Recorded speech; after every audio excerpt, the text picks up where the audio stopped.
Adé o ò lè rí obìnrin kankan pẹ̀lú Adé kó má sọ pàbúrò òun ni tí ó bá jábúrò ẹ̀ á jẹ́ ẹ̀gbọ́n ẹ̀. Can't I work with my sister again? What happened to you? Can't my sister come and greet me again? You are too jealous. You do this, you do that. I was just like, what happened to this guy? Ṣé family yìí ló gùn tó bẹ́ẹ̀ yẹn ni? Ọjọ́ kan, ẹ jẹ́ kí n parí lẹ́rìn kan. Èmi àti Adé jọ ń lọ báyìí. Ó dẹ̀ ń gba nọ́mbà obìnrin. And when I asked for break up, nígbà tí mo ti get it ní ìbàyẹn, this guy will tell me, you can't see a man that will love you the way I love you. I was just like, do you love me? Are you sure you love me? Ade, why you don't treat me by? Tá bá jọ lọ sí club. Ojú mi báyìí ló tún máa lọ bọ́mọ sùn nínú toilet. Ẹ máa jọ fúnra yín lọ́wọ́, mo ti ká ẹrí náà láì mọye ìgbà. Ti club yìí, get and sọ̀rọ̀ yìí. Ọkùnrin mi ló gbé wá sí club o. Before, mo no ti bá wọn sọ̀rọ̀ nù. Àwọn obìnrin kan já, àwọn ọkùnrin kan understand. Torí bí tán ti bá wọn sọ̀rọ̀, débi pé wọ́n bá wọn lájọṣepọ̀ kò yé mi. Gbogbo àjọjọ́ kò báyìí. Èmi náà ń jó. Mo sọ fún yín wípé tẹ́ bá ń gbọ́ nílé ijó bó ṣe ń jó ó lè dájà sílẹ̀ nílé ijó èmi gangan náà pè bẹ́ẹ̀.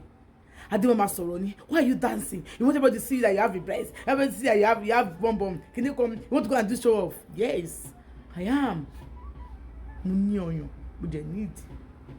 Àwọn nǹkan yìí jẹ́ kí n wá wò pé but boyfriend mi ò like it and I stop it. Ní club báyìí, mo kàn lè máa shake mi tí mo jókòó sí. Tí máa ti wá rí pé àwọn girls kan tó fẹ́ máa fi pé bí àwọn fine àwọn wà okay, máa kọ́ dìde ni. Tí má dìde cause trouble ni.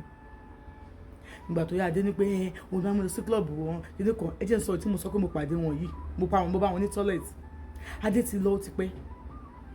Mi ò rí lady yìí. Where is this lady? Kí ló ṣẹlẹ̀? Ẹ mọ̀ mo ti mọ orúkọ ọkùnrin tí mi ń fẹ́. Mo ṣe lọ mi náà sọ pé mi náà fẹ́ lọ lo restroom.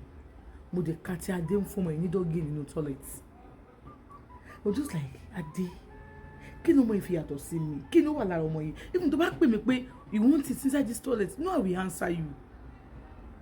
Ó mọ̀ pé màá dá ẹ lóhùn. Ó mọ̀ pé I can do anything for you. There was a day. Ọjọ́ yẹn mo wà nínú ilé ni. Ní kò bí 10, after 10. Adé wá pè mí. Hello babe. Yeah. Babe, I feel like don't worry. If it's possible no. Odo yẹn jìnnà sọ́dọ̀ mi. Auntie Shim, I feel like what happened to this guy? I called him back. He picked and I said, what happened to you? He said, you just feel like I've been around she back. You should understand now. She might have been sorry on you. So I was just like, oh, babe, okay, I'm coming. Oh yeah, this is to 11 already. No, don't worry. Mo Igbo to man gbé mi. I called him. I said, Omo Igbo, please, or a boyfriend me. Mo fẹ́ lọ. Oh yeah, madam, nights don't come. I know they go out this time around. Though. Nights don't come. I said, how much do you want? I will give you the money. Or a boyfriend me. Jump to the alone. Omo Igbo, please, I don't want anything bad to happen to my boyfriend. Oh yeah, oh, madam. Oh. See that place where they carry they go? Yes. Ó dàbí kẹ́ni kan máa gbé ẹ̀yàn padà kẹ́ni kan máa gbó ṣòdì. Alẹ́ náà lọ́kadà yẹn máa ń gbé mi lọ. But tó bá yẹn rí. Bá ní, madam, go give me 5,000. It's too much now, Omo Igbo. You be a customer now. Madam, this 11 o'clock now.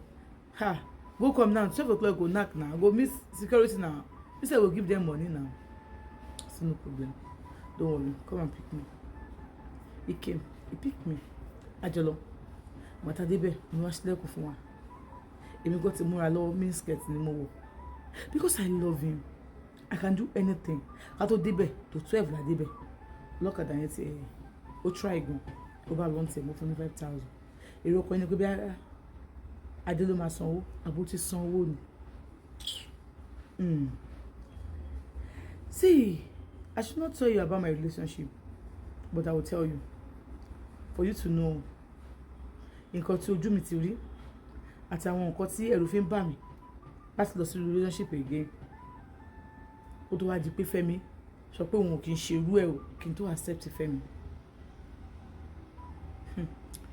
Bádé ṣe rí mi báyìí ó hug mi, ó ṣe hug mi mo ti feel pé kíní ilé yàtọ̀.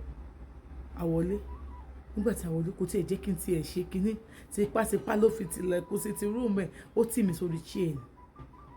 And this guy starts around to 12 lábẹ̀rẹ̀ kí ó tó fi mí lẹ̀ 3 o'clock lù. And I asked him, Adé kí ló lò ó bó ló tí rí nǹkan tó lò? Ó ní má dá mi lóhùn, ṣe bọ́dọ̀ àwọn ọ̀rẹ́ mi ni mo lọ, wọ́n wá mú jẹ̀dí concussion jẹ̀dí kan báyìí lèmi náà bá ní pé kémi náà bá wọn mú o tí mo mú báyìí ara mi ò balẹ̀ mọ́ mo bí àwọn ọmọdé lè take ẹ̀ ni kí ló máa lọ kọlẹ̀ kó mọ́lé bọ̀ lórí. No, I don't have any other girl ju wọn nìkan náà lọ. Ní ṣe rí nǹkan tó sọ yìí orí mi wá wú mo wá dì mú. Thank you baby. Ọlọ́run ti ṣe tó lọ bá àwọn obìnrin yẹn, Ọlọ́run ṣe tó lọ bóbìnrin kankan. I love you baby, just call me anytime you need me, I'll be available for you, you know how much I love you.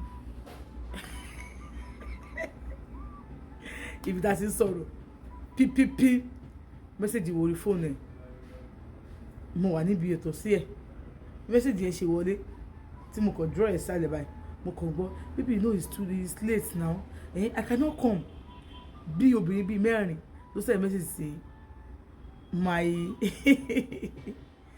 own Adé. Ó ti mọ̀ pé dídìrín ni mí, ó mọ̀ pé màmá sáré bọ̀ ni. Love is a disgracing thing. Disgracing. Did I get it? Love is bad. Ikú gangan ni ìfẹ́. Torí pé bá ṣe ń gbé mi bọ̀ yẹn tí bá lọ kún kọ́. I don't understand. Ṣé nǹkan tó fẹ́ ṣe fún mi gangan ni? Àbí mi ò fẹ́ kó lọ wojú obìnrin mi? Àbí kó lọ pọ̀ obìnrin mi? Ni mo ṣe ń sáré bọ̀ ní alẹ́ yẹn láti wá bá. Àǹtí Ṣeun. Ọjọ́ yẹn mo sunkún. Òun ti sùn náà tiẹ̀. Ó ti jẹ nǹkan tó máa jẹ ó ti sùn náà. Mo jókòó lẹ́gbẹ̀ẹ́, mo lọ sí ti room. Ibi tí mo jókòó sí mo kò tọ́jú kan. Mo rí lébẹ̀lì àgbo kan. Ẹbí mi lè pé kí ni mo rí. Irú nǹkan tí mo rí leléyìí o. Wọ́n kọ́kọ́ jẹ̀dí powder. Mo súnmọ́ bẹ́ẹ̀. Mo ṣí mo gbóòórùn ẹ̀. Kọ́ọ̀pù kan wà níbi ẹ̀gbẹ́. Olúwa ṣe wọn àbùsùn kọ́ síbẹ̀. Ṣé pé ọmọkùnrin ló ó rò bóbìnrin kan bọ̀ wá kí òun? Ó wà lò. Obìnrin yẹn ò wá. Ó wá ti rí dídìrín. Amukun mẹ́kọ. Èmi. Àǹtí Ṣeun. Mo lọ mú owó ẹ̀ mo fi ṣí fóònù ẹ̀. Ó kúkú ti sùn. Mo ti rẹ̀ tẹ́. Mo wá wo gbogbo ẹ̀. Ohun tí mo rí ẹnu mi ò lè sọ. Fún ẹ̀ lọ́wọ́ dà àgbo lọ́dọ̀ Olúwa ṣe wọn apps. Fún aláàárẹ̀ ẹ̀ ló mú àgbo. Gẹ́yìn sọ pé I'm on the bike. Gbàtí nọ́mbà gẹ́yìn ò lọ mọ́. Ó wá fi voice lẹ̀ fún gẹ́yìn. Àǹtí Ṣeun. Ó ti pe obìnrin bíi 6 kó tó wá pè mí. Bẹ́ẹ̀ ni ọ̀rẹ́ ẹ̀ gangan ló ní kó pè mí. Ọ̀rẹ́ ẹ̀ tó máa ń pè mí ní our wife. Àwọn náà ní pé kí Adé pè mí. Adé ò fẹ́ pè mí. Mi wá mọ̀ ẹ̀ṣẹ̀ tí mo ṣe Adé o. Ṣóbìnrin ò kí ń rẹwà kó dùn wò lọ́gbìnrin ni mo dùn wò ni. Gbogbo èrò ọkàn Adé ni wípé òun nìkan kọ́ lòun jíṣẹ́ mi. Tí n bá lọ bẹ̀ mi fi fóònù mi sí password rí. I don't even understand. Kò yé mi.